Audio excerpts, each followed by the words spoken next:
કચ્છી ગુજરાતી સરિતામાના ચેનલમાં આપણું હાર્દિક સ્વાગત છે। આજે હું તમને જણાવીશ આ મેથી આપણે 12 માસ કેવી રીતે તાજી રાખી શકીએ એની હું ટ્રીક તમને બતાવીશ। આ મેથી મેં લીધી હતી 500 ગ્રામ જેટલી, એને બધા પાંદડા કાઢી લીધા છે, એને ધોઈ અને કોરી કરીને આ મેં રાખેલ છે।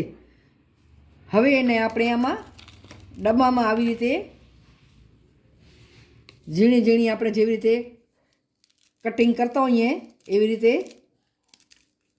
આવી રીતે આમ કટિંગ કરી લઈએ। આમાં પાણીનું ટીપું એકે રહેવું ન જોઈએ, સાવ કોરી હોવી જોઈએ। આવી રીતે આપણે બધી કટિંગ કરી લઈએ। મેથીના બધા કટ લગાવી લીધા છે। આ ડબ્બો ભરાઈ ગયો છે। આપણે ડબ્બાને ઢાંકી દઈએ અને ફ્રીઝરમાં રાખી દઈશું।